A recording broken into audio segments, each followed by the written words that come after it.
የኛ ዜጎች ሌላ ሀገር ቤት መግዛት ይችላሉ። ስለዚህ የሌሎች ዜጎች እኛ ሀገር ለምን አይገዙ? ሌላው ደግሞ እንግዲህ የውጭ ዜጎች እዚህ በሚኖሩበት ጊዜ የኑሮ ውድነት እንደ ስጋት ሊታይ ይችላል። የማይንቀሳቀስ ንብረት ብሎ የጠቀሰው እዚህ ረቂቅ አዋጅ ላይ ምንድን ነው? ናሽናል ባንክ ባንኮች እንዳያበድሩ አይነት ነገር ዝቅ ሲያደርገው ገንዘብ ትንሽ ሲጠፋ ሪል ስቴቱ ፍሪዝ አደረገ። የውጭ ዜጎች ቢመጡም ባይመጡም ቤት የማፍራት እንትኑ ከባድ እየሆነ ነው። ስለዚህ ይህ ረቂቅ አዋጅ የዜጎችን የመኖሪያ ቤት አቅርቦት ከመሻማት አንጻር ምን ስጋት አለው? ለሰርጉ ይሄን ያክል አወጣው ምናምን ሲባል እንዴት ይሄ ድሃ በሆነበት ሀገር እኔም እላለሁ ብዙ ኢኮኖሚስቶች እንዲያውም ምንድን ነው የሚሉት ያውጣ እንጂ የሚደውሉላችሁ ሰዎች ይኖራሉ። ሪል ስቴት ይባላል እንጂ ቤቶቹ ግን የሉም። ናይሮቢ ካሉ አወር ኮሊግስ እንደው እናንተን ከመረዳት አሜሪካን መረዳት በጣም ይቀለናል ይላሉ።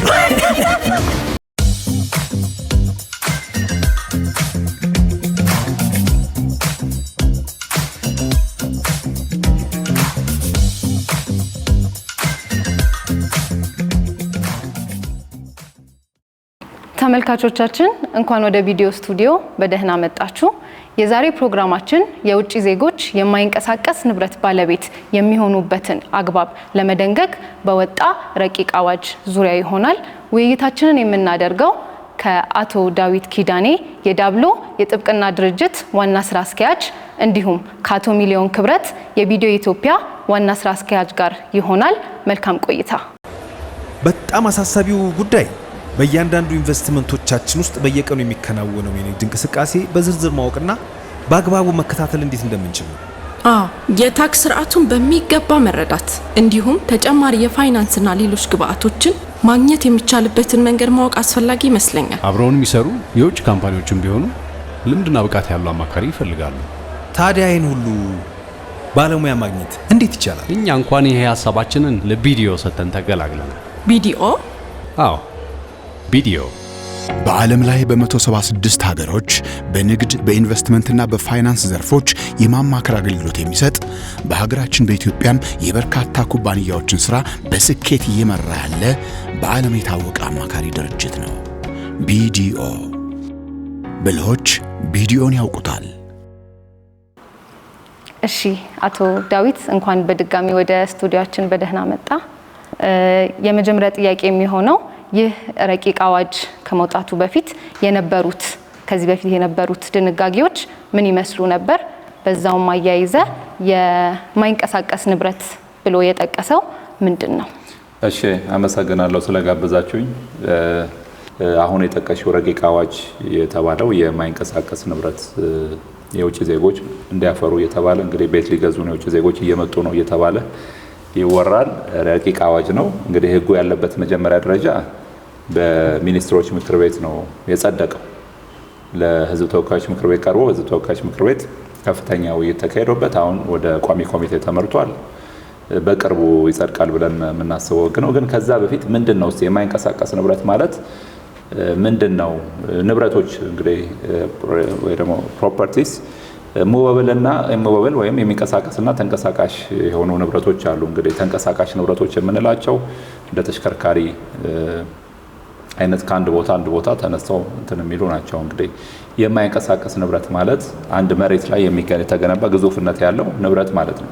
አንስተሽ ወስደሽ ሌላ ቦታ ላይ የምታስቀምጪውም አይደለም። ስለዚህ የማይንቀሳቀስ ንብረት ብሎ ነው ህጉ የፍትሐብሔር ህጋችን ይህንን ትርጉም የሚሰጠው። እንግዲህ አሁን አዲስ ነገር ይዞ የመጣው ህግ ምንድነው ሲባል የውጭ ዜጎች ኢትዮጵያ ውስጥ የማይንቀሳቀስ ንብረት ባለቤት መሆን ይችላሉ ነው ረቂቁ እንግዲህ። ስለዚህ ይሄ ነገር እንዴት ነው እንግዲህ ብለን ካለን ከዚህ በፊት የነበረው ህጉ ምንድነው የሚለውን ጥሩ ጥያቄ ነው ያነሳሽልኝ። እንግዲህ አሁን ያለው የገዢ ህጋችን የፍትሐብሔር ህጉ 1952 ወይም ደግሞ በአውሮፓ አቆጣጠር 1960 የወጣው የፍትሐብሔር ህግ ላይ ነው። እንግዲህ ማንኛውም የማይንቀሳቀስ ንብረት የውጭ ዜጋ ባለቤት መሆን አይችልም ተብሎ በግልጽ ተቀምጧል። የፍትሐብሔር ህጋችን 390 ላይ በግልጽ የተቀመጠ ድንጋጌ ነው። እንደውም የማይንቀሳቀስ ንብረትን ሁሉ ሲል ንብረት ባለቤት መሆን ብቻ ሳይሆን ከ50 ዓመት በላይ በዚህ ንብረት ላይ የመጠቀም መብትንም ጭምር ነው የሚከለክለው። ስለዚህ አንድ የውጭ ዜጋ በሌላ በሚደረጉ ማንኛውም ውሎች ባለቤትነት እንግዲህ እንዳይኖረው ይሄን ህግ ለመተላለፍ እንዳይኖር ተብሎ የተቀረጸ ህግ ነው።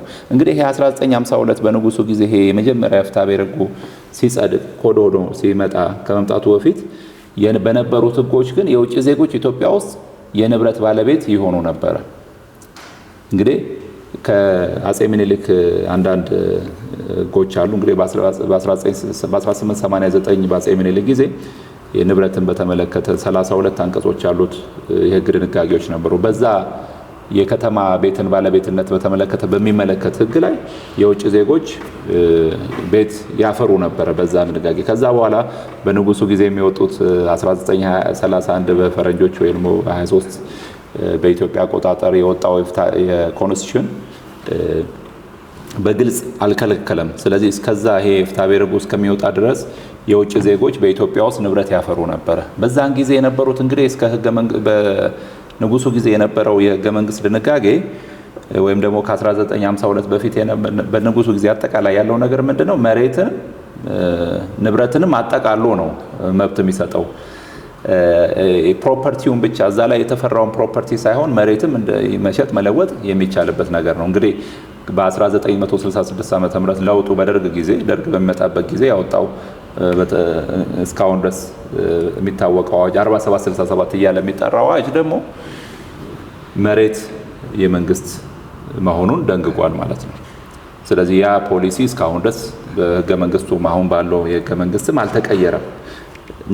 ስለዚህ የንብረትን በተመለከተ ከዛ በኋላ የህግ ማሻሻያ የውጭ ዜጎችን በተመለከተ የንብረት ባለቤት ሊሆኑበት የሚችለው የተለያዩ ልዩ ሁኔታ አንቀጾች ህጎች ከዛ በኋላ ወጥተዋል።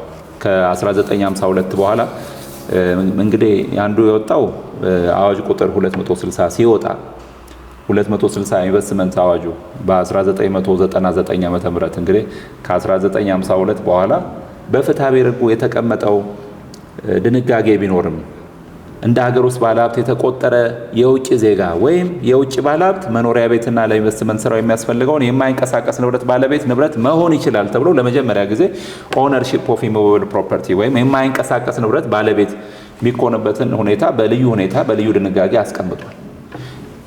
ይሄ እንግዲህ ለኢንቨስትመንቱ ዓላማ ነው፣ ለግል እንዲጠቀምበት የግል መኖሪያ አይደለም።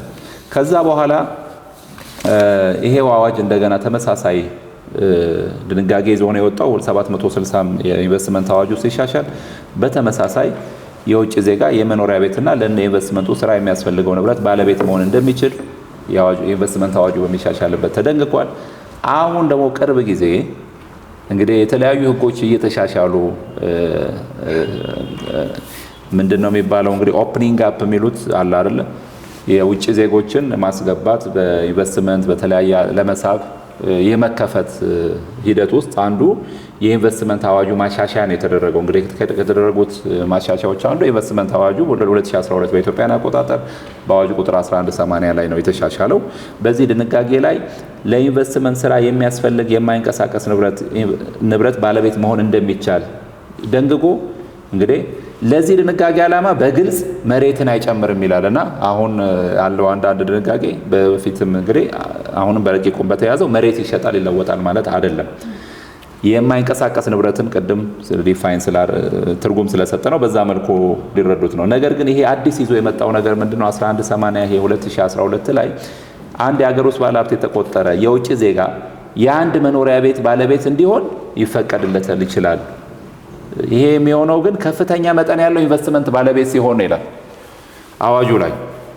በዚህ አዋጅ ላይ ግን ከፍተኛ መጠኑ አልተገለጸም ነበር። ከዛ በማስፈጸሚያ ደንብ ሲወጣ በ474 የኢንቨስትመንት አዋጅ ማስፈጸሚያ ደንብ ላይ የኢንቨስትመንት መጠኑ 10 ሚሊዮን ተብሎ ተቀምጧል። ስለዚህ የውጭ ዜጎች አሁን ይሄ ረቂቅ አሁን ለውይይት የቀረበው በፓርላማ ውይይት እየተደረገበት ያለው ደግሞ ብዙዎችን እያነጋገረ ያለው የማይንቀሳቀስ ንብረት ባለቤትነት በእነዚህ ልዩ ሁኔታዎች ከመፈቀዱ ውጪ እስከ ዛሬዋ ሰዓት ድረስ አሁንም ድረስ ይሄ ህግ እስከሚወጣ ድረስ አሁን ሁሉም ሰው እንዲረዳ ገና ካውንስል ኦፍ ሚኒስተር እንደጸደቀው እንጂ አንድም የውጭ ዜጋ የኢትዮጵያ ውስጥ የማይንቀሳቀስ ንብረት ባለቤት መሆን አይችልም። እንግዲህ ያለው የህግ ድንጋጌ እነዚህ ናቸው። እሺ እናመሰግናለን አቶ ዳዊት። ምናልባት ከኢትዮጵያ ውጪ ያሉት አንድ ህግ ወጥቶ ወይም አንድ አይነት ተመሳሳይ ኢሹዎች ይኖሩና ሀገራት የተለያዩ የራሳቸውን ትንታኔዎች ይሰጣሉ። በዚህ ጉዳይ ላይ ዓለም አቀፋዊ ትንታኔዎች ምን ምን ይመስላሉ? በጣም ጥሩ። እንግዲህ ይሄንን በተመለከተ እንዲያውም እኛ እንግዲህ በዚህ ዘርፍ ብቻ ሳይሆን በአብዛኛው ዘርፍ ለምሳሌ የውጭ ዜጎች ባንክ ውስጥ መግባት አይችሉም፣ ሱቅ መክፈት አይችሉም። እንደዚህ አይነት ብዙ የህግ ድንጋጌዎች አሉ፣ ከልካይ ማለት ነው። ብዙ ነገሮች ስለተከለከሉ ይሄም የዛው አካል ሆነና ይሄ አዋጅ በረቂቅ ደረጃ ሲመጣ ብዙ ሰዎች ከመፍራት እና ከብዙ ስሜት አንጻር በጣም መነጋገሪያ ሆኗል። ብዙ ሰዎች ፈርተዋል። ግን እነዚህ ለመናገር የዓለም እንግዲህ በዓለም ላይ 195 የሚሆኑ ሀገሮች አሉ። በጣም በጣት የሚቆጠሩ ሀገሮች ሲቀሩ እነሱም ቶታሊ አይከለክሉም። ኢትስ በጣም ኮመን የተለመደ ነገር ገንዘብ እስካለሽ ድረስ የትም ቦታ ሄደሽ የመግዛት መብት አለሽ። ብዙ ሀገር እንዲያውም መብት ብቻ ሳይሆን ብዙ ሀገሮች ሌላው ቀርቶ ሀብታም የምንላቸው ሀገሮች ጨምሮ ማለት ነው፣ ሌላው ቀርቶ አሜሪካን ጨምሮ እነ ካናዳ እነ ኦስትሪያን ጨምሮ አንድ ሀገር ላይ ቤት ገዛለሁ ብለሽ ስትሄጂ ለዛ ማበረታቻ እንዲሆንሽ የተለያዩ ማበረታቻዎች ይሰጣሉ። ማበረታቻዎች በዋናነት በሁለት ይከፈላሉ። አንደኛው ሲቲዝንሺፕ ባይ ኢንቨስትመንት የሚባላል። ኢንቨስት ስታደርጊ ሲቲዝንሺፕ ሁሉ ዜግነት ሁሉ የመስጠት ማበረታቻ አለው። ሁለተኛው ደግሞ ዜግነት የማይሰጡ የመኖሪያ ፈቃድ የመስጠት ማበረታቻ አለው። እና በጣም ብዙ ሀገሮች እንኳን ሊከለክሉ ጭራሽ በአብዛኛው የማበረታታት ይሄ ነገር ጥሩ ነውና ገንዘብ ይስብልናልና ብለው የማበረታታት ነገር በጣም አለ። እኛ ሀገር ያው በአብዛኛው ለእንግዲህ በምኒልክ ጊዜ ጀምሮ ቅድም እንዳልከው ትንሽ ክፍተት ነበረ። ከዛ በኋላ ግን የመጡ ደርግም ቢሆን ከደርግ በኋላ የመጣው መንግስት ቢሆን የመከልከል ብዙ አዝማሚያዎች ስለነበሩ ከዚህ ጋር አብሮ ክልከላውን ስለለመድ ነው ትንሽ ከፈት ሲል አንድ ነገር የመፍራት ነገር አለን እንጂ ከኢንቨስትመንት አንፃር ከታየ በአጠቃላይ ኖርማሊ ከዓለም ልምድ አንፃር ካየ ነው ኦልሞስት ብዙ ሀገሮች አይደለም ሊከለክሉ ጭራሽ ኢንሰንቲቭ ይሰጡዋል። ዜግነት ድረስ የመስጠት ኢንሰንቲቭ አለ። ደግሞ ብዙ ጊዜ አሁን እኛ አፍሪካ ውስጥ ነው ያለነው፣ ድሃ ከሚባሉ ሀገሮች አንዱ ነን። ገና ብዙ ገንዘብ እንፈልጋለን። እንኳን እንደኛ አይነት ድሃ ሀገር በጣም ሀብታም አሜሪካን ጨምሮ እንዲያውም አሜሪካን ሀገር አሁን ትራምፕ ወደ $5 ሚሊዮን እስኪያደርገው ድረስ $800,000 አካባቢ ኢንቨስት የሚያደርጉ ሰዎች በጣም ብዙ ማበረታቻ የመኖሪያ ፍቃድ ቀጥሎም እንዲያውም የሆነ ጊዜ የመኖሪያ ፍቃዱን ካደስከው በኋላ ዜግነት እስከ መስጠት እንግዲህ ዶላሩን ፕሮዲዩስ የሚያደርጉት አሜሪካኖቹ ናቸው።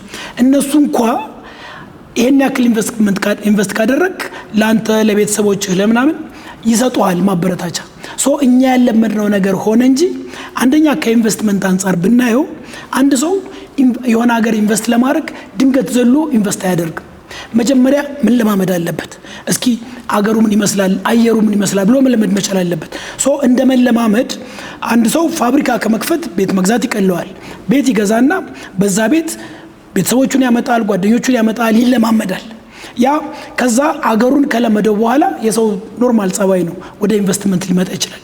እና ምናልባት ኦድ የሚሆነውና ያልተለመደው ነገር መከልከላችን ነው እንጂ መክፈታችን ያልተለመደ ነገር ከዓለም አሰራር አንፃር ያልተለመደ ነገር ነው ብዬ አልገምትም። ሁለተኛ ደግሞ የተሻለው ነገር ምንድነው? ሰዎችን ኢንቨስትመንት ከማበረታታ አንፃር እንኳን ብናየው ሰዎች ኖርማሊ አንድ ቦታ ላይ ገንዘባቸውን ከማፍሰሳቸው በፊት ይሄ ቴስቲንግ ዘ ዋተርስ የሚባል መሞከር አይነት ነገር አለ። ለመሞከር ቤት መግዛት አሁን ሚኒማም የተባለው $150,000 ነው። $150,000 ፋብሪካ ላይ ያስከፍት ይችላል፣ ትልቅ ኢንቨስትመንት ላይሆን ይችላል። ስለዚህ እንደ መሞከር በጣም ጥሩ ነገር ስለሚሆን እንደኔ እንደ ኢንቨስትመንት አማካሪ ይሄ ነገር መምጣቱ ኢንቨስትመንት ይስብልናል፣ ወደ ሀገራችን የሚፈሰውን ዶላር ይጨምረዋል። ስለዚህ በመልካም ጎኑ ነው የማየው። ምናልባት የተቀመጠ ሪዝን ይኖር ይሆን ይሄንን ለመከልከል? ለመከልከል ሪዝኑ ምንድነው? ይሄን ነገር እንትን ካልነው ብዙ ሰዎች ይመጡና የኢትዮጵያ ውስጥ ያሉ ቤት የሚፈልጉት እንግዲህ በኢኮኖሚክስ ሰፕላይ እና ዲማንድ የሚባል ነገር አለ። ሰፕላይ ማለት አቅርቦት ማለት ነው። ዲማንድ ደግሞ ፍላጎት ነው። ፍላጎቱ በጨመረ ቁጥር ዋጋው ይጨምርና ሰዎችን ይከለክላል ነው። ግን ሁለተኛ ደግሞ ሳይድ አለው። እንዲያውም ወደ ኋላም ልንመጣበት እንችላለን። አሁን ኢትዮጵያ ውስጥ እንዲያውም በቅርብ የወጡ አንዳንድ ሪፖርቶች እንደምናያቸው በአመት ቢያንስ 400,000 ቤት አካባቢ መስራት አለበት ይባላል። ቤት ለመስራት አንዱ ትልቁ የሚከለክለን ነገር ምንድነው? ቤት ለመስራት ሁለት አይነት ነገሮች አሉ። አገር ውስጥ የሚገኙ ግብአቶች አሉ፣ ከሀገር ውጭ የሚመጡ ግብአቶች አሉ። አገር ውስጥ የሚመጡ ግብአቶችን ከዚሁ ልናመጣ እንችላለን፣ ግን ከ50% በላይ እንዲያውም አሁን ወደ 60% እየደረሰ ነው ግብአቶቹ ከውጭ ነው የሚመጡት። እነዚህን ቤቶች ለማስፋፋት የግድ ዶላር ያስፈልገናል። ስለዚህ እንዲያውም ኢትዮጵያ ውስጥ ቤት የሚፈልጉ ሰዎች ቤት ለማዳረስ ይሄ ሬጉሌሽን ወይም ይሄ ፕሮክላሜሽን ይጠቅመናል ይላሉ። ምክንያቱም አንድ ሰው ከውጭ መጥቶ ቤት ሊገዛ ሲል በብር መግዛት አይችልም፣ በዶላር ነው የሚገዛው። በዶላር ገዛ ማለት ደግሞ ወደ ኢትዮጵያ የሚኖረው የዶላር ፍሰት ጨመረ ማለት ነው። ያ ማለት ለቤት ግብአት የሚሆኑ ለምሳሌ እኔ ቤት ልገዛ ወይም ልሰራ ከሆነ ለዛ ግብአት ቢያንስ ግማሽና ከዛ በላይ ከውጭ የሚመጣ ነገር ነው። ሶ አንድ ሰው ገዛ ማለት ያ ዶላር ለኔም ለሌላም ሰው ግብአቶቹን ከውጭ ለማምጣት ይጠቅመናል ማለት ነው። እና እንዲያውም በደንብ ካሰብነው ይሄ ነገር መበረታታቱ አገር ውስጥ ቤት የሚፈልጉ ሰዎችን የግድ ወደ ቤት ወደ መግዛትና ወደ መስራት ለማድረስ የበለጠ ያፋጥነዋል። ምክንያቱም ፎሬን ከረንሲ ፍሰቱ ይጨምራል። አሁን እየገደበን ያለው ነገር ለምሳሌ እንደ ሲሚንቶ፣ ድንጋይ፣ አሸዋ ያሉት ነገር እዚህ ሀገር ሊመረት ይችላል። ነገር ግን ከውጭ የሚመጡ ፊኒሺንግ ማቴሪያልስ አሉ። አብዛኞቹን ፊኒሺንግ ማቴሪያልስ ከውጭ ነው የምናመጣቸው። ለዚህ ደግሞ ዶላር ያስፈልገናል። ለዚህ ደግሞ እንደዚህ አይነት ነገሮች ባበረታታን ቁጥር ምን ማለት እንችላለን? አንድ ሰው ቤት ሲገዛ ሌላ ኢትዮጵያዊ ደግሞ ቤት መስራት የሚያስችለው ግብአት ወይም ፎሬን ከረንሲ ይመጣል ማለት ነው። ከዚህ አንፃር ማየት እንችላለን። እዚህ ላይ ልጨምር፣ ለመከልከል ምንድነው የተቀመጠው? በህጉ ላይ ያለውን ለማየት ነው። ህጉ ላይ እንግዲህ በዚህ ምክንያት ተከልክሏል የሚል ነገር አይደለም ያለው። እንግዲህ እስከዛሬም በኢንቨስትመንትም የተለያዩ ሴክተሮች ለውጭ የተከለከሉበት ምክንያቶች አሉ። ዋነኛው ምክንያት እንግዲህ ብዬ ማስበው ህጉ ላይ የተቀመጠ ነገር ባይኖርም ከሌሎች ሀገሮች በተለየ ሁኔታ የኛ ሀገር ንብረት የማይንቀሳቀስ ንብረት ብቻ ሳይሆን ቢዝነሶችም ሁሉም ነገር በኢትዮጵያውያንና በኢትዮጵያውያን የተያዘ ነው። ይሄ መልካም ጎን አለው። እንግዲህ ለኛ እስካሁን ድረስ ላለው ነገር ጥሩ ያመጣን ይመስለኛል። አሁን ግን ምንድነው የውጭ ኢንቨስትመንት ከፍተኛ ኢንቨስትመንት ያስፈልገናል። አሁን ካለንበት ሀገሪቱ ካለችውም ዳዎች ሌሎችም አንፃር ስራ ዕድል ፈጠራውም እንግዲህ ሊሚትድ ሆኗል። ሪሶርሱ ሊሚትድ ነው። ስለዚህ ከዚህ በፊት በነበረው ሁኔታ በቤት የማይንቀሳቀስ ንብረት ላይ ብቻ ሳይሆን በቃ አጠቃላይ የውጭ ዜጎች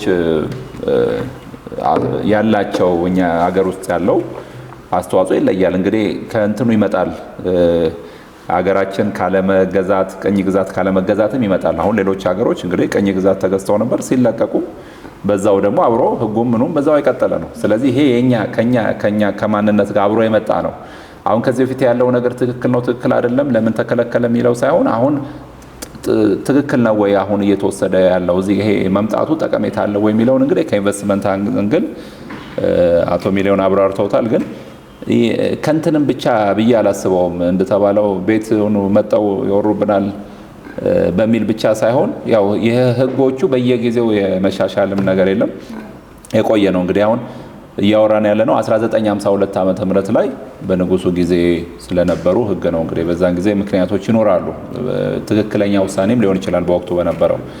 አሁን እንግዲህ ካሁን ወደ 2017 ዓመተ ምህረት ላይ ነን ያለ ነው። ወደ 70 ዓመት አካባቢ ነው ይሄ ህግ ማለት ነው። በ70 ዓመት ውስጥ ብዙ ነገሮች የተቀየሩ ነገሮች አሉ። ዓለም አንድ እየሆነ ነው እንደዚህ ነው። ስለዚህ ህጎቹ በየጊዜው የመሻሻል ነገር ይኖራልና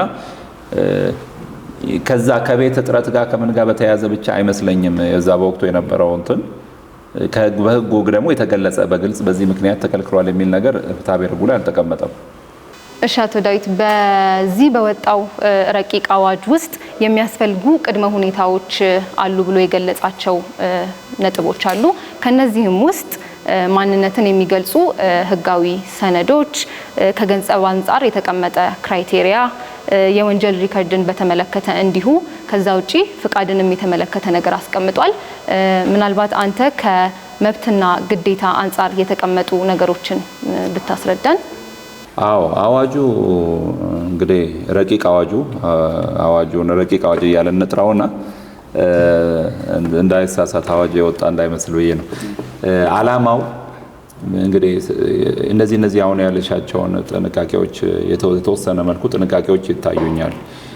ምንድነው እንግዲህ አንድ ህግ ሲወጣ የወጣበት አላማ በተለይ አዋጅ ላይ በግልጽ ህጉ ያስፈለገበትን ምክንያት ዘርዝሯልና እንደው እሷን መብትና ግዴታቸውን ከማለቴ በፊት ምንድነው የደነገገው የሚለውን ማየት ተገቢ ይመስለኛልና ጥንቃቄ ብሎ ያስቀመጠው እንግዲህ የዜጎችን መሬት ይዞታ መጠቀም ማግኘትና መብት በማያጣብብ መልኩ ብሎ አሁንም ለመጠበቅ ያለመ ይመስላል።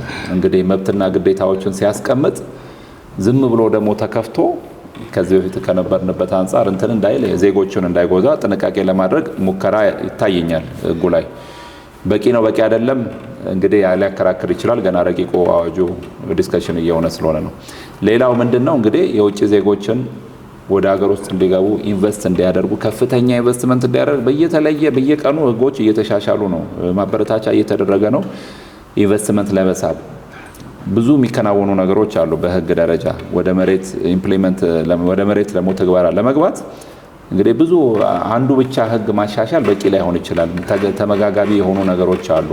ስለዚህ እምነት አንድ የውጭ ዜጋ ወደ ኢትዮጵያ ውስጥ መጥቶ ኢንቨስት አድርጎ እንደገና ደግሞ ንብረት አፍርቶ ቤተሰብ መስርቶ ከኢትዮጵያዊም ጋር ጋብቻ ፈጽሞ ወይም እንደዚህ ሊኖር ወደ ኢትዮጵያዊነትም ሊቀየር ይችላል እንግዲህ በእንትንም ስለዚህ እምነትን ለመፍጠር ነው የሚለው ህጉ እንግዲህ የሚለው እምነቶች እንዲፈጥሩ ኢንቨስትመንትን ለማበረታታት የውጭ ዜጎች መምጣታቸው ደግሞ ቤት ባለቤት በሚሆኑበት ጊዜ እንግዲህ አንዱ የተሻሻለው አዋጅ በቅርቡ የሪል ስቴት አዋጅ ነው። እሱ ሌላ ራሱን የቻለ እንትን ነው። ግን አንዱ እንትን የውጭ ዜጎች ከዚህ በፊትም ይቻላል ሪል ስቴት ልማት ላይ መሰማራት ይችላሉ። ስለዚህ ይሄን ሪል ስቴት ላይ የተሰማሩ የውጭ ዴቨሎፐሮች ወይ ደግሞ አልሚዎች ለውጭ ዜጎች ደረጃ በሚመጥን መልኩ እንግዲህ የኢትዮጵያ የውጭ ዜጋ ደረጃ ሳይሆን ቢያንስ ዓለም አቀፍ ስታንዳርድ እንግዲህ እዚህ ሀገርም ኤምባሲዎች ዓለም አቀፍ ተቋማት ቤት ሲከራዩ ስታንዳርድ ይሰጣሉ ደረጃውን። ይሄ ህንጻ ይሄ እንደዚህ ነው፣ ይሄ ሴኩሪቲ ስታንዳርዶቹ ይለያያሉ።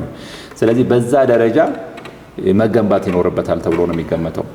ስለዚህ ለምን ካፒታሉም ከፍ ያለ ነው ለዛ ለሚመጥን ቤቶች ይኖራል። በዚህ ውስጥ ቴክኖሎጂ ሽግግሮች ይኖራሉ። ይሄ ይጠቅማል የሚል ነው ለሌሎች ሪል ስቴት ዲቨሎፐሮች እና የሪል ስቴት ኢንቨስትመንቱንም ያበረታተዋል ነው አላማው። ኢንዱስትሪውን የኮንስትራክሽን ኢንዱስትሪውን ያሳድጋል፣ የስራ ዕድል ይፈጠራል። በዚህ ምክንያት ነው ይሄ ህግ ያስፈለገው ብሎ ነው ህጉ አዋጁ ላይ እንግዲህ የተቀመጠው። ይሄንን ለማስቀመጥ ደግሞ ህጉ ጥንቃቄ እርምጃ ብሎ ያስቀመጠው ኢትዮጵያ የውጭ ዜጎች ንብረት ማፍራት ይችላሉ፣ እንደ መብት የማይንቀሳቀስ ንብረት ባለቤት መሆን ይችላሉ። ማንኛውም ኢትዮጵያዊ የማይንቀሳቀስ ንብረት መብት ላይ ያለው መብት ይኖራቸዋል። ይሄ ብቻ ሳይሆን የመኖር አሁን ኢትዮጵያ ውስጥ ሬዚደንስ ፐርሚት የሚባለው የመኖሪያ ፍቃድ የሚሰጠው እስካሁን ድረስ ባለው የሚሰጥባቸው ውስን ሁኔታዎች ናቸው ያሉት። ኢንቨስትመንት ላይ መሆን አለበት ወይ ኢትዮጵያ ጋብቻ ውስጥ ያለ ሰው መሆን አለበት እንደዚህ። አሁን ግን አንድ ሰው ልክ ሌሎች ሀገሮች ላይ ቅድም አቶ ሚሊዮን ጠቅሶታል፣ እዛ ላይ እንደተጠቀሰው ቤት በመግዛቱ ብቻ ኢትዮጵያ ውስጥ ገብቶ የመኖር መብት ያገኛል ማለት ነው። ስለዚህ ሬዚደንት አሁን በጣም ስትሪክት የሆነ እንትን ያለው። ስለዚህ የመኖሪያ ፍቃድ የማግኘት መብት ይኖረዋል እስከነ ቤተሰቡ። ሌላው ያስቀመጠው እንግዲህ መብት ተብሎ ተቀምጦ መግዛት ይችላል ተብሎ ደግሞ ዝም ብሎ አልተለቀቀም። ምን ያህል ቤት ነው መግዛት ያለበት የሚለው ተቀምጧል። 5 ቤቶች ነው የተቀመጠው እንግዲህ ማክሲመም ወይ ደግሞ ከፍተኛው የተቀመጠው 5 ቤቶች ነው እንትን የሚለው። ከዚህ ቤት የሚገኘውን ቤቱን በማከራየት በመሸጥ እየተቀመጡ የሚገኙ ጥቅሞችን ደግሞ በብሔራዊ ባንክ የሚያወጣው መመሪያ መሰረት ገንዘቦችን ወደ ሀገሩ መላክ እንደዚህ ማድረግ መብት ይፈቅድለታል። ሌላው የተቀመጠው ክራይቴሪያ ደግሞ እንግዲህ ይሄንን ንብረት ገዝቶ ደግሞ እየገዛ እየሸጠ እንዳያስቸግር ይመስለኛል 3 ዓመት ድረስ ቢያንስ መሸጥን ይከለክላል። ሪስትሪክሽን ይሄ እንግዲህ አፕሊኬሽን አፈጻጸም ላይ ችግር ሊኖር ይችላል። ለምሳሌ ኮንዶሚኒየም አዋጅ ማየት ትችላላችሁ። ለ5 ዓመት ያህል መሸጥ አይቻልም ይላል። ሰው በብድር በምን እንደዚህ ሲሻሻጥ ይውላል አንዳንድ ጊዜና እንደዚህ አይነት አፈጻጸም ላይ ከኮንዶሚኒየም ቤቶች የነበረው ክልከላ አንፃር ትምህርት መውሰድ ይቻላል ብዬ አስባለሁ። እሱ ላይ እንግዲህ ከሱ ተምሮ ማስተካከል ይቻላል። ሌላው እንግዲህ ዝቅተኛ ካፒታል ሪኳየርመንት $150,000 ማውጣት አለበት ቤቱ ነው። ይሄ እንግዲህ ከሪል ስቴት አንፃር እናንተ ታዩታላችሁ። ቤቶች አሁን $150,000 የሚያወጡ ቤቶች ስንት ቤቶች ነው ያሉት? ኦኬ ሪል ስቴት ዲቨሎፐሩ ደግሞ ለገና የውጭ ገበያ አትራክት ለማድረግ ብሎ ማያወጣ ዋጋ $150,000 ቆልሎ ዝቅተኛውን ህብረተሰብ ቤት እንዳያገኝ ዋጋውን ይቆለላል ወይ? ጥንቃቄ ይፈልጋል። እዚህ ጋር እንግዲህ ህጉ $150,000 በጣም ዝቅተኛ አማውንት ነው ለውጭ ዜጋ ብዬ አስባለሁ እኔ በግሌ። ለምን ከዚህ በፊት የነበሩት ህጎች ሚኒመም ኢንቨስትመንትን $10 ሚሊዮን ለዚያውም አንድ መኖሪያ ቤትን ነበር ይፈቅዶ የነበሩት። ስለዚህ አሁን $150,000 ማለት በጣም ዝቅተኛ በጣም ህጉ ከዛ ወደዚህ የመጣበት መንገድ በጣም እንትን ነው። ሌላው ደግሞ እንግዲህ ፎሬን ዳይሬክት ኢንቨስትመንትን ለማበረታታት ወይ ደግሞ ቀጥተኛ ኢንቨስትመንት እንዲሆን ቀጥታ ገንዘቡ ከዛ ነው መተላለፍ ያለበት። እዚህ መጥቶ የውጭ ዜጋ አንደኛው ደግሞ እየቆጠበ በባንክ ተበድሮ እንዳይገዛ ይከለክላል።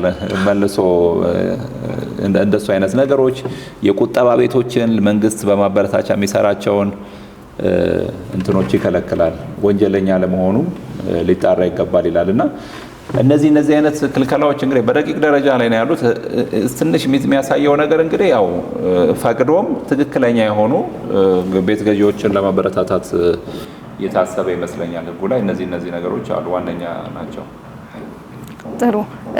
ከጥቅም አንጻር ደግሞ ይሄ ረቂቅ አዋጅ እንደገለጸው ልማትን፣ ቴክኖሎጂን እንደገና ቅድም አቶ ዳዊት እንደገለጹት የስራ አጥ ህብረተሰቡን ያግዛል ብሎ ይታሰባል እና አቶ ሚሊዮን ምናልባት ከንግድና ኢንቨስትመንት አንጻር ምን አይነት ጠቀሜታ ይኖረዋል የሚለውን አንተ ብታብራራለን።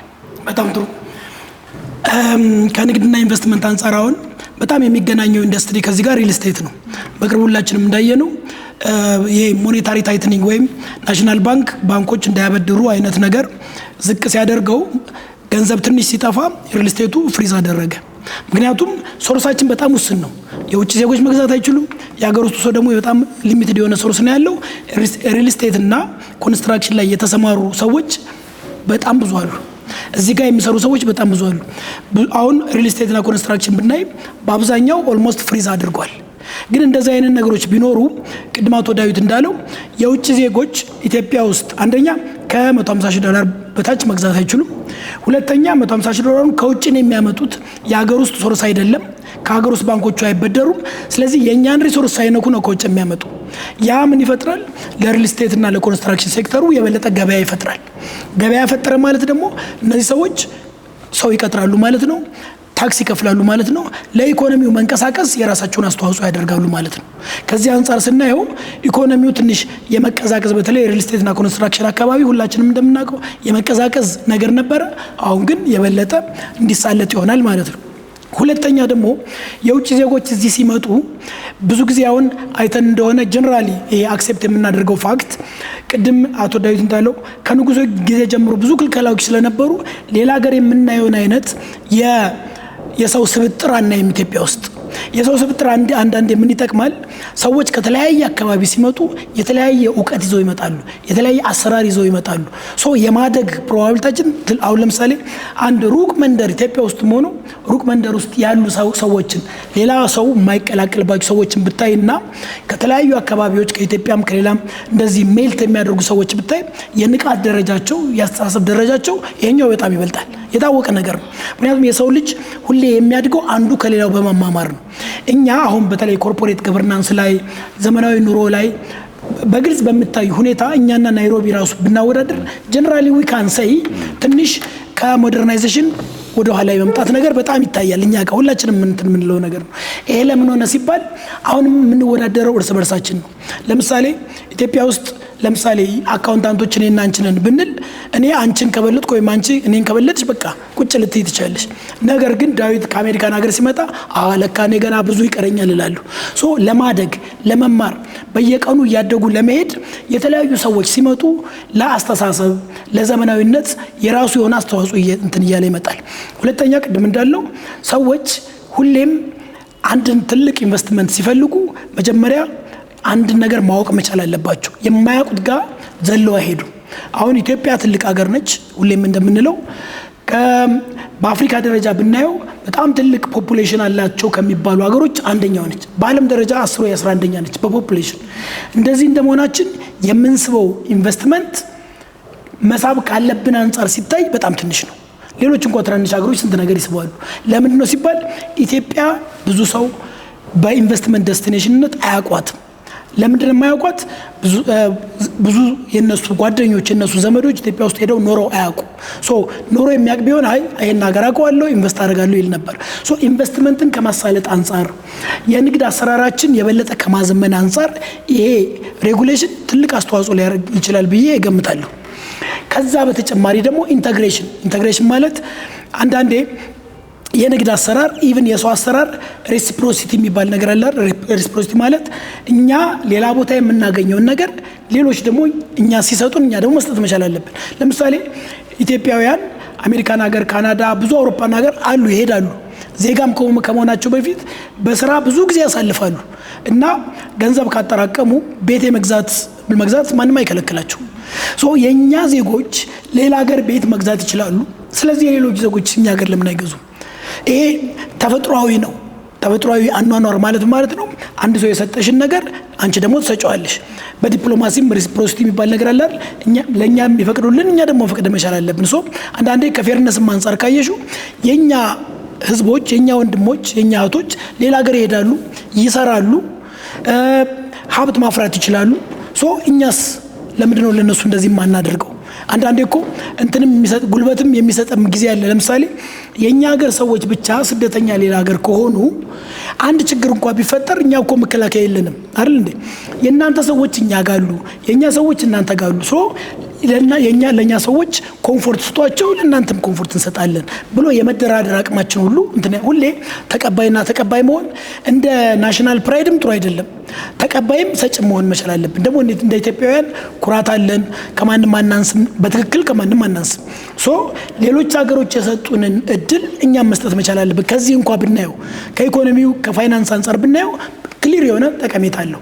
ኢቭን ቅድም እንዳልነው ቤትን ከማዳረስ አንጻር ካየነው እነዚህ ሰዎች የራሳቸውን ሪሶርስ ይዘው ስለሚመጡ አንድ የውጭ ዜጋ ኢትዮጵያ ውስጥ $150,000 አፈሰሰ ማለት ያ $150,000 ሁለት ሶስት ኢትዮጵያ ውስጥ ለሚሰሩ ሰዎች የፊኒሺንግ ማቴሪያል ለማሟላት የበለጠ ኦፖርቹኒቲ ይፈጥርልናል ማለት ነው። ከዚህ አንፃር ካየነው ጥሩ ይሆናል።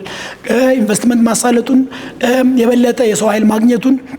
ሌላው ነገር ደግሞ ኢትዮጵያ ውስጥ አንድ ነገር ስንሰራ ኢትዮጵያ ውስጥ ያለው ኢትዮጵያውያን ለሁሉም ነገር ብቁ ላይሆኑ ይችላሉ። የሚያስፈልገን ነገር ሊኖር ይችላል። ኤክስፐርቶች ከኢንቨስተሮች የበለጠ ደግሞ ኤክስፐርቶችንም ለመሳብ ለምሳሌ አፍሪካ ዩኒየን የሚሰሩ ምክንያቱም ኢትዮጵያ የአፍሪካ መዲና ትባላለች አይደል? የሚሰሩ ሰዎች አሉ። ለብዙ ጊዜ የሰሩ ሰዎች አሉ። አንድ ቅሬታ የሚያሰሙት ይሄን ያክል ኢትዮጵያ ውስጥ ሰርተን ለምንድን ነው ኢትዮጵያ ውስጥ ቤት ማይኖርን? በጣም ተገቢ ጥያቄ ነው አይደል? ኦልሞስት ኢትዮጵያ እንደ ቤታቸው ነው የሚያዩት። ልጆቻቸው እዚህ ነው የተወለዱት፣ ያደጉት፣ የተማሩት እዚህ ነው። ግን ያን ሁሉ ነገር ካሳለፉ በኋላ እንዲያውም አንዳንዴ ከሀገራቸው የበለጠ እዚህ አሳልፈው ኢትዮጵያ ውስጥ ቤት የለንም ማለት ትንሽ ቅር የሚያሰኝ ነገር ነው። ያን ቅሬታም ይፈታልናል። ምክንያቱም እነዛ ሰዎች ኢትዮጵያ እንደ ሀገራቸው ነው የሚያዩት። ከዚህ ሁሉ አንጻር ስናይ ይሄ ሬጉሌሽን ወይም ይሄ ፕሮክላሜሽን ወይም በድራፍት ላይ ያለው ፕሮክላሜሽን ረቂቅ ህጉ ጥሩ አስተዋጽኦ ያደርጋል ብዬ ገምታለሁ። እንደገና ለምሳሌ አንዳንድ ሀገሮች በጣም በዓለም ደረጃ ከፍተኛ የኢኮኖሚ እመርታ ያሳዩ ሀገሮች እንኳን የምንላቸው ሌላው ቀርቶ ዲጂታል ኖማድ የሚባሉ አሁን የተፈጠሩ አይነት ሰዎች አሉ። ዲጂታል ኖማድ ማለት እንግዲህ ዲጂታል ላይ የሚሰራ ሰው የግድ ቢሮ ውስጥ መቀመጥ የለበትም። ለምሳሌ እኔ ቁጭ ብዬ እዚህ ሀገር አሜሪካን ሀገር ስራ መስራት እችላለሁ። አሁን እየተደረገ ያለው ነገር ምንድነው? ለምሳሌ የአሜሪካን አንድ ካምፓኒ አንቺን ቀጥሮሻል። በአሜሪካን ዶላር ነው የቀጠረ። ግን ሁለት አማራጭ አለ። በሪሞት ስለምትሰራ የአሜሪካ ደሞዝ እየተከፈልክ አሜሪካ ውስጥ መስራት ዞሮ አሜሪካ ውስጥ ያለው የኑሮ ውድነትና ኢትዮጵያ ስታወዳድረው የአሜሪካው ከፍ ያለ ነገር ነው አይደል? ስለዚህ ብዙ ሰዎች ምን ይመርጣሉ? ስቲል በሪሞት ነው የምንሰራው፣ ግን የአሜሪካ ደሞዝ እያገኘው ለምን ኢትዮጵያ ውስጥ አልመጣም የሚሉ ሰዎች ተፈጥረዋል። አሁን ትክክለኛ እንትን ነው።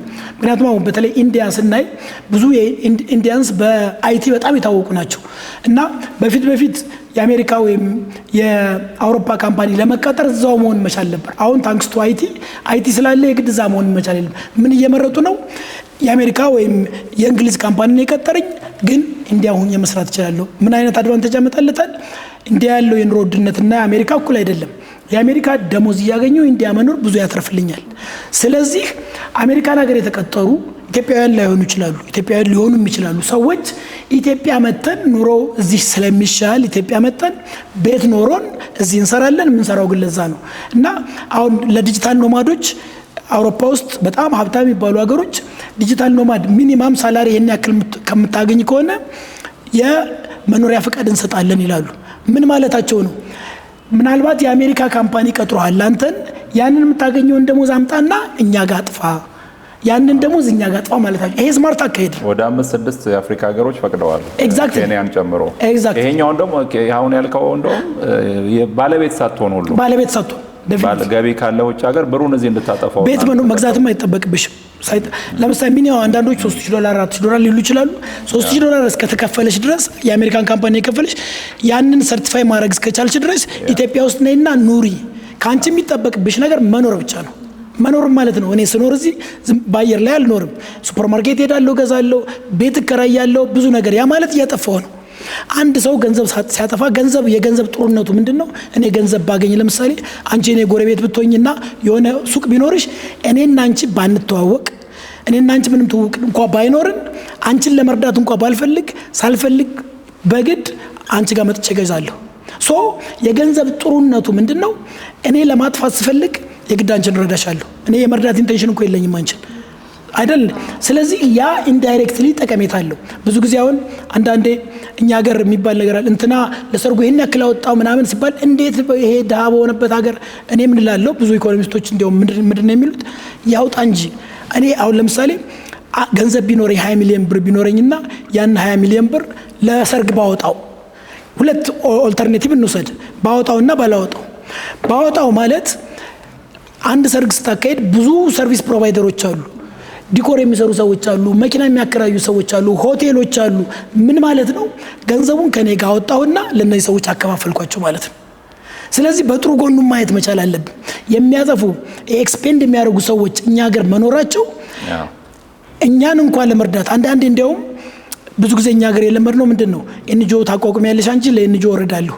ግን የሰብአዊ ኩራትሽን ጠብቀሽ አንቺ ሱቅ ጋር ሂጄ መጥቼ ስገዛ ምን እያደረኩ ነው? አንቺ ተረጃ አይደለሽም። እኔና አንቺ ኢኳል ፉቲንግ ላይ የተቀመጥን ሁለት ሰዎች ነን። እየረዳሁሽ አይደለም፣ ተረጃ አይደለሽም። ቢዝነስ እየሰራሁ ነው። ለክብርሽ ራሱ ያ ይጠቅማል። ሶ እኛ ሀገር መጥተው እንደዛ ዲጂታል ኖማድ የተባሉ ሰዎች እኛ ሀገር መጥተው ቤት ግዙ የግድ $150,000 አውጡ ምናምን እንኳን ሳንላቸው በወር $3000 ካላችሁ እኛ ሀገር ኑና ኑሩ ካልናቸው ያም ትልቅ ጠቀሜታ አለው። ከዚህ አንጻር ትንሽ ሰፋ አድርገን ማየት አለብን። በእርግጥ ያለመድነው ነገር ነው። ሁሌም እርስ በርሳችን ስለምንታይ የሆነ ሰው ሲመጣ ቤት ሊወስድብን ነው፣ መሬት ሊወስድብን ነው አይነት ነገር አለ። እቺ ትንሽ መተው ያለብንና ሰፋ አድርገን ስናስበው እነዚህ ሰዎች ሲመጡ ለኛ የሚጠቅመን ብዙ ነገር አንደኛ ኢትዮጵያ በጣም ትልቅ ሀገር ነች። ሌላው ቀርቶ እንኳን መሬት ሊወስዱብን ነው የሚል አስተሳሰብ ካለ እንደው ኮምፔር ብናደርገው ሞሪሸስ የምትባለውን ሀገር አለች። በአፍሪካ ደረጃ በኑሮ ደረጃ በጣም ትልቅ ከሚባሉት አንዷ ነች። በመሬት ደረጃ ካይሹ በጣም ትንሽ መሬት ነው ያላችሁ። እነሱ እንኳን ይሄን ያክል ብር አወጣችሁ እኛ ጋር ቤት ከገዛችሁ ይሄን ኢንሰንቲቭ እንሰጣቸዋለን፣ ይሄን ኢንሰንቲቭ እንደዚህ ይላሉ። እነሱ እንኳን አንደኛ ሀብታሞች ናቸው ከኛ የተሻለ፣ ሁለተኛ ያላቸው መሬት በጣም ትንሽ ነው። መፍራት ከነበረባቸው እንደነዛ አይነት ሀገሮች ናቸው መፍራት ያለባቸው። ግን ኢቭን ትናንሽ ሀገሮች እንኳን እየመጡ ቤት ከገዛችሁ እንደዚህ እንሰጣለን፣ እንደዚህ እንሰጣለን። በዛ ደረጃ ካየነው ለኢትዮጵያ ይሄ ረቂቅ አዋጅ ከጸደቀ መጽደቁ ለኢትዮጵያ ኢኮኖሚና ለኛም ለእያንዳንዳችን ጥሩነት በጣም ትልቅ አስተዋጽኦ ያደርጋል ብዬ አምናለሁ እኔ። ጥሩ በደንብ ገልጾታል አቶ ሚሊዮን። ከጥቅም አንጻር ብለን ያነሳነውን ጥያቄ ከስጋት አንጻር ብለን ብናነሳው አቶ ዳዊት ምናልባት በተለይ ከመኖሪያ ቤት ጋር በተያያዘ ለዜጎች ከመሻማት አንጻር ምን ስጋት አለው? እሺ እንደ ግል ነው እንግዲህ እንደ ህግ ባለሙያ ሳይሆን ሪል ስቴት ላይ ብዙ ስራዎች እንሰራለን እና ከህግ ጋር የተያዙ ስራዎች በዛ የተባዘቀው የተመለከትኩትን ነገር ነው ምናልባት ሀሳብ ላካፍል የምችለው። አሁን እንግዲህ ስጋት በጣም ደጋግሞ አቶ ሚሊዮን ተናግሮታል።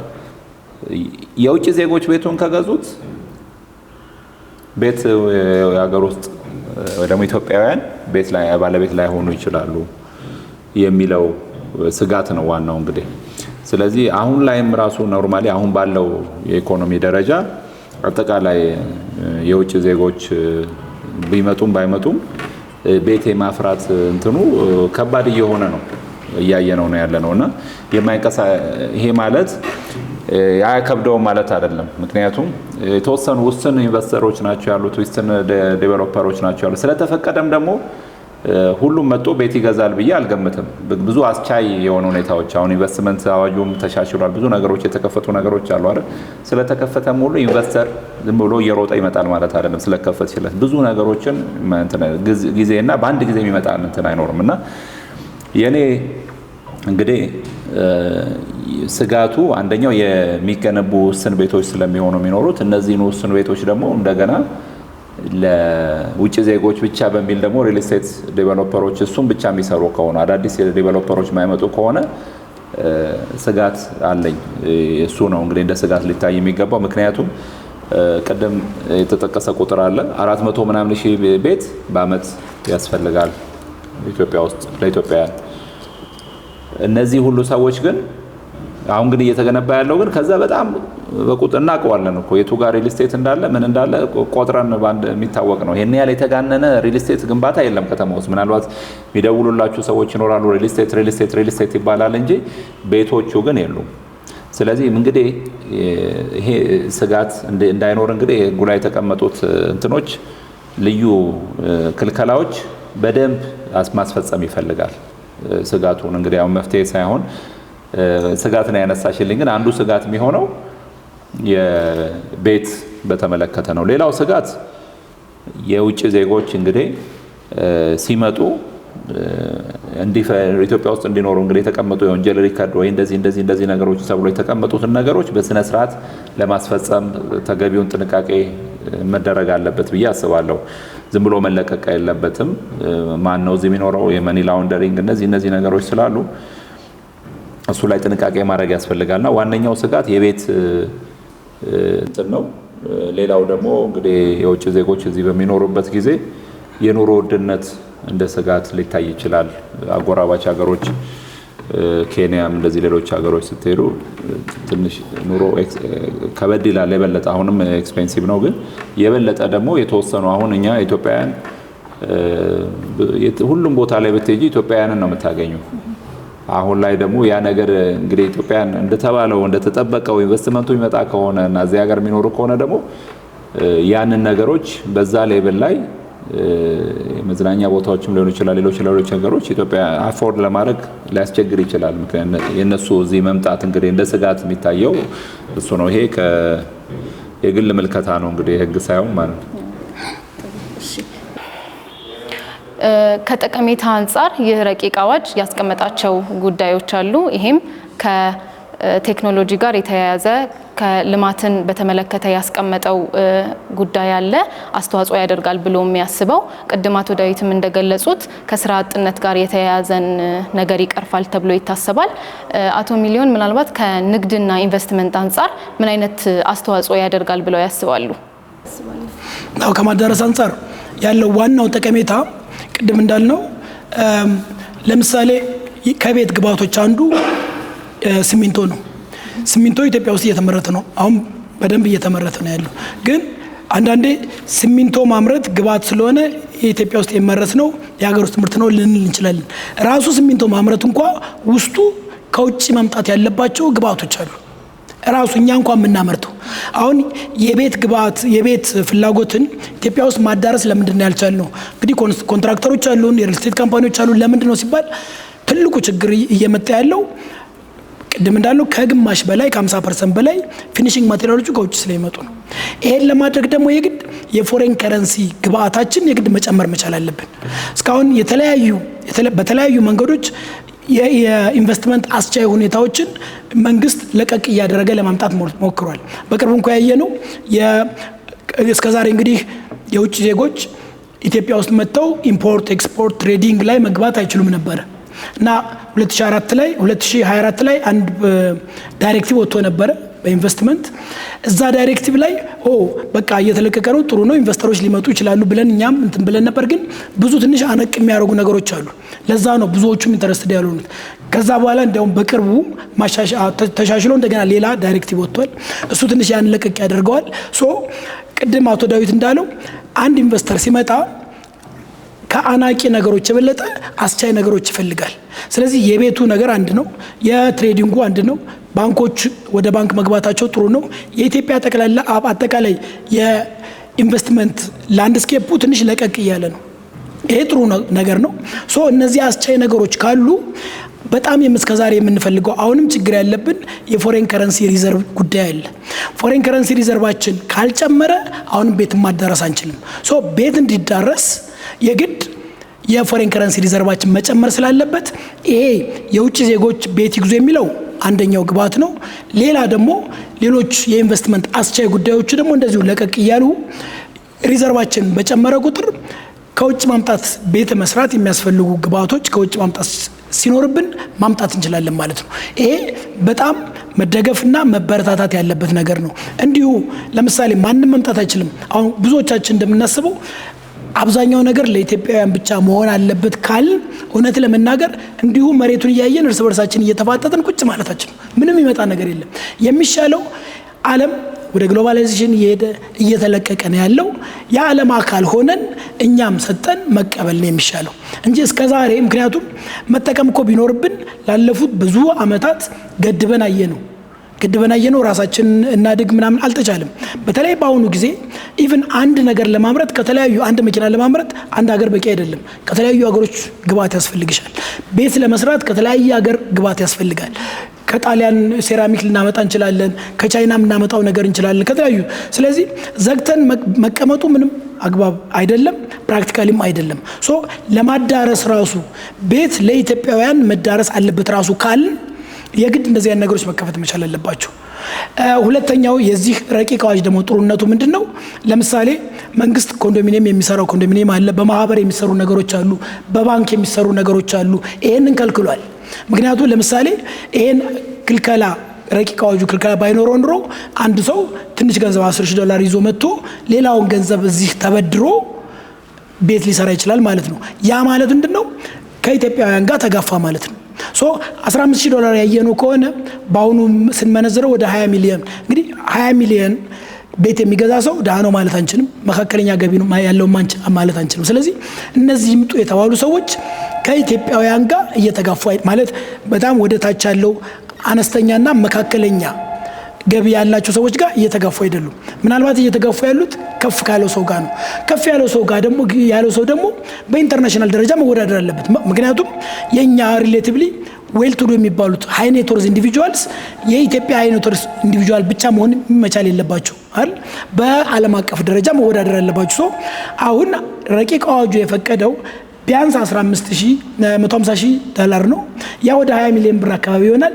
ያ ደግሞ የድሃ ወይም የመካከለኛ ገቢ የሚገዛው አይደለም። ከድሃ ወይም ከመካከለኛው ሰው ጋር እየተጋፉ አይደለም ማለት ነው። ይሄ ክልከላም ስላለበት የሚያስጨንቀን ነገር ብዙ ያለ አይመስለኝም እና ቤት ከማዳረስ አንጻር ራሱ ጥሩ አስተዋጽኦ ያደርጋል ብዬ እገምታለሁ። ተጨማሪ ስጋት ቅድም ከጠየቅሽ ላይ ያው እንግዲህ አፈጻጸም ላይ ነው እኛ ጋር ትልቁ ችግር። ህጉ ከወጣ በኋላ እንዴት ነው የሚፈጸመው? ቅድም የተቀመጡ ክልከላዎችን ለመፈጸም ትክክል የተዘጋጀ እንትን አለን ወይ? ብዙ ነገሮችን ከፍትና ከዛ በኋላ ደግሞ ከተከፈተ በኋላ ይሄ ነገር የምንላቸው ነገሮች አሉ። ቅርብ ጊዜ የተደረጉ ክልከላዎች ኢንቨስትመንት ከፍተኛ ክሪፕቶ ማይኒንግ ተብሎ ከፍተኛ እየተከፈተ ነበረ። ብዙ ኢንቨስተር ወደዚህ እየመጣ ነበር። አሁን ላልተወሰነ ጊዜ አቁመናል ተብሏል። ምክንያቱም እንግዲህ እና እንደዛ አይነት ነገር እንዳይሆን ከመጀመሪያው በጣም እንደዚህ አይነት ነገሮችን ነው እንደ ስጋት ማየው። አፈጻጸም ላይ የሚተገበረበት መንገድ $150,000 ተብሎ እንደገና ደግሞ ያንን ገንዘብ በትክክል የሚያስገባበት መንገድ ለአፕሊኬሽኑ ሲስተም የተቀመጠ ህጉ ላይ የተቀመጡ ነገሮች አሉ። ያ በጣም መከበር አለበት። በቃ እዛ ላይ የተቀመጡ ሁኔታዎች በሙሉ ተሟልተው ካልሆነ ህግ ላይ ብቻ ተቀምጠው ከሆነ አስቸጋሪ ነው። ቅድም ሜንሽን አድርገነዋል። መሸጥ ለተወሰነ ጊዜ ይከለክላል። ይሄንን እንዴት ነው የምናስከብረው? ኮንዶሚኒየምንም መሸጥ ከልክለን ነበር፣ ግን ሰው ይሻሻጣል። ስለዚህ እንደዚህ አይነት ነገሮች እንዳይኖሩ ስትሪክት የሆነ እንትን ይፈልጋል። ጠቀሜታው እንግዲህ ሪል ስቴት አሁን ኢንቨስተርን ብቻ ሳይሆን አጎራባት ሀገሮችም አሉ እኛ ሀገር መኖር የሚፈልጉ በተለያየ ምክንያት ኢንቨስት በእኛ ጋር በባህልም በምንም በአየር ጸባይም የተዛመዱ የሚግባቡ አጎራባች ሀገሮች አሉ። እኛ ሀገር የሚኖሩ ሶማሌ ዜጎች አሉ፣ ሱዳናውያን አሉ፣ ከጅቡቲ የሚመጡ አሉ እና እነዚህ ሀገራት አሁን ግዴታ ከውጭም አይደለም። አሁን ኢንቨስተር ሲባል ይሄን ያህል እሱንም ማሰብ አለብን። ለምሳሌ እንደው ጥሩ ተሞክሮ ብዬ የማየው የግብጽ የሪል ስቴት ሴክተር በሱዳን ባለው እንግዲህ በመጥፎ ነው ወደ ግብጽ የተሰደዱት ያው ባለው የጸጥታ ችግር ምክንያት ግን የሪል ስቴት ማርኬቱ ለሱዳናውያን ባላቸው ሁለቱ ሱዳንና ቀደም የተጠቀሰ እንካለንካ አግሪመንት የሚባል አለ። ሱዳንና ግብጾች መካከል ባለ አግሪመንት መሰረት ሱዳናውያን በልዩ ሁኔታ ቤት ግብጽ ላይ መግዛት ይችሉ ነበርና የሪል ስቴት ሴክተሩ በጣም የቀየረው እሱ ነው። በሚሊዮን የሚቆጠሩ ሱዳናውያን ቤት ገዝተዋል እዛ በሚሊዮን የሚቆጠሩ። እኔም ማማቃቸው የሱዳን ዜጎች እንደው ኢትዮጵያ ሲፈቀድ እንደው መጀመሪያ እንድትነግረኝ ያሉኝ ሁላሉ ለምን የተሻለ እዚህ መኖር ፍላጎት አላቸው። ነገር ግን ህጉ የሚፈቅደው እዛ ስለሆነ ነው። ስለዚህ አሁን ይሄም ህግ ላይ ይሄው የእንካለንካ መርሁ ተቀምጧል። አሁንም እንግዲህ በጣም ይሄ መርህ በጣም ወሳኝ መርህ ነው። ስለዚህ ለኢትዮጵያውያን የተለየ መብትና ግዴታ ለሚሰጡ ሀገሮች በልዩ ሁኔታ ደግሞ በሚኒስትሮች ምክር ቤት በሚወጣ ደንብ መሰረት ይወሰናል ይላል። ስለዚህ በባይላተራል ትሪቲስ በተለየ መልኩ እየተሻሻለ እየሰፋ የሚሄድ ነውና አፈጻጸም ላይ በጣም እንግዲህ ፋይናል ጸድቆ የሚወጣው ህግ ላይ እንወያይበታለን። ብዙ ጊዜ የሚቀየሩ ነገሮች መሰረታዊ ነገሮች አይቀየሩም ባሁን ባለው። ስለዚህ በሚወጣ ጊዜ እንደ ስጋት የሚታየኝ አፈጻጸም ላይ ህጉ ላይ የተቀመጠው ነገር በትክክል ይፈጸማል ወይ ግን ብዙ ጠቀሜታዎች ይመጣል ብዬ አስባለሁ። እንግዲህ ሌላው በዚህ አዋጅ ላይ የተቀመጠው ነገር እንግዲህ የውጭ ዜጋ ቤት የሚገዛበት ማመልከቻ የሚያመለክትበት ሚኒስትሪ ኦፍ ከተማና ልማት የሚባለው ስራና ከተማ ልማት ማንዴት ተሰጥቶታል በዚህ አዋጅ መሰረት። ስለዚህ ይሄ የውጭ ዜጋ መጥቶ በማመልከቻ ልክ ኢንቨስትመንት ፍቃድ እንደሚያመለክተው በዚህ ኢንቨስትመንት እንደዚህ ልገዛ ነው ይኸውና ሂስትሪ እኔ እንደዚህ ነኝ ብሎ ማመልከት ይኖርበታል። ፕሮሲጀሩም እዚህ ጋር ተቀምጧል። እንግዲህ ከዚህ በፊት ከነበሩት የህግ ድንጋጌዎች አሁን ቅድም በኢንቨስትመንት አዋጁም ልዩ መብት በልዩ ድንጋጌ ይሄ ፍትሐብሔር ህጉን የሚያሻሽሉ የልዩ ድንጋጌዎች ራሱ ምንድናቸው? ኢንቨስትመንቱ ሲቀር እነዚህ መብቶችም አብረው ይቀሩ ነበር። ይሄ ግን የማይንቀሳቀስ እንደ ማንኛውም በማይንቀሳቀስ ንብረት ላይ ባሉ አሰራሮች ካልሆነ በስተቀር ሰውየው የንብረት ባለቤትነት መብቱ ሳይነጠቅ ነው የሚቀረውና ካልተነሳ ብዬ ያሰብኩት ነገር ይሄ ነው። በጣም ጥሩ። እኔ መጨረሻ የምለው ካሳለፍነው ታሪክ የተነሳ ኢትዮጵያውያን ስንባል የውጭ ነገር ወደ ሀገራችን ሲመጣ እንግዲህ ካለመገዛት ከምናምን ጋር የተያዘ ሊሆን ይችላል። የመፍራት ነገር አለ። ፍርሃት ናቹራል ነው። አንዳንዴ ፍርሃት ጠቀሜታም አለው፣ ለዝግጅት ጥቅም ይሆናል። ግን አንድ ነገር ስንፈራ ቁጭ ብለን ራሽናላይዝ ማድረግ መቻል ለምንድን ነው ምንድነው ጥቅሙ ምንድነው ችግሩ ብለን በደንብ ዝም ብሎ ካየነው እንደ ማንኛውም ሰው የውጭ ዜጎች ኢትዮጵያ ውስጥ ቤት ሊገዙ ነው ካል በቃ እኛማ ካሁን በኋላ አንችልም፣ ግን ምን ጠቀሜታ አለው ምን ሊያመጣልን ይችላል ብለን ልክ እንደ ክሪቲካል ቲንኪንግ የሚባለው አይነት ጥቅሙንና ጉዳቱን ሁሌ ማመዛዘን አለብን። እኔ በማየው ጥቅሙ ያበዝናል። ሌላው ደግሞ እንደው አንዳንዴ አሁን ኢንተርኔቱ ምንም አለ ዳታ እና ኢንፎርሜሽን እንኳን ለመሰብሰብ እንደው ይሄ እኛ ብቻ ያደረግነው የሌላው ሀገር አሰራር እንዴት ይሆናል ብንል ኦልሞስት ሁሉም ሀገር አይደለም ሊከለክሉ ካምፔን ሁሉ ያደርጋሉ። እባካችሁ ኑ እባካችሁ እንትን በሉ እንደዚህ እናረጋለን በየጊዜው እያሻሻሉ ዘመቻ ሁሉ ያካሂዳሉ። ሀብታም የተባሉ አገሮች ሳይቀሩ ኑና ቤት ግዙና እንደዚህ እናረጋላችኋለን ዘመቻ ያደርጋሉ። ሶ ይሄን ነገር በደንብ አዌር ከሆን ኢንፎርምድ የሆነ ነገር ኢንፎርምድ እንሆንና ፍርሃታችንም ፈሪ ይዛል ማለት ነው እንጂ እንደው ዝም ብለን በደፈናው ካየነው እንትና ሊመጣብኝ ነው ካል ሊያስፈራ ይችላል። ሶ ያሰብነውን ያክል ብዙ ሰው የሚያስበውን ያክል የሚያስፈራ ነገር አይደለም። እንዲያውም ብዙ ኦፖርቹኒቲ ያለው እንዲያውም ለኛ ዘመናዊነት ከዓለም ጋር ለመቀላቀል አሰራራችን ከሌላው አንዳንዴ እንግዲህ ቪዲዮ ናይሮቢም የትም እንትና አለው አይደል አንዳንዴ የምንሰማቸው ነገሮች አሉ። ናይሮቢ ካሉ አወር ኮሊግስ እንደው እናንተን ከመረዳት አሜሪካን መረዳት በጣም ይቀለናል ይላሉ። ለምንድን ነው እኛ የተለዩ ሰዎች ነን አይደለም ገለል ብለናል ትንሽ። ስለዚህ ከብዙ ሰው ቅድም እንዳልነው አንድ ገለል ብሎ የሚኖር ሰው ለምሳሌ የኔ ፋሚሊ አንድ ሀገር ብቻ አንድ ቦታ ላይ አንድ መንደር ላይ ብቻውን ከኖረ እና የሆነ አስተሳሰብ የሆነ ባህል የሆነ ሃይማኖት ካለን አንድ ለየት ያለ ነገር ይዞ የሚመጣ ሰው ካለ በጣም ይገርመናል፣ ጠላት ሁሉ ልናደርገው እንችላለን። ነገር ግን ከተለያዩ ሰዎች አስተሳሰባቸውን የሚሉትን ነገር መስማት ከለመድን ምንም አይመስለንም አይደል? ስለዚህ ለዛም ጥሩ ይጠቅመናል። ትንሽ ኦፕን የሆነ ማይንድድ አስተሳሰብ እንዲኖረን ትንሽ ለዘመናዊነት ከፈት እንድንል መንገድ ስለሚከፍት ከዚህ አንፃር እንኳ ኢንቨስትመንቱ ሌላውን ነገር እንኳ ብንተው ከዓለም ጋር መስተጋብራችን የበለጠ እንዲፈጥን ለማድረግ አስተዋጽኦ ያደርጋል ብዬ አምናለሁ። ተመልካቾቻችን የዛሬው ፕሮግራማችን ይህንን ይመስላል። ጠቃሚ መረጃ አግኝታችሁበታል ብለን እናምናለን። እናመሰግናለን።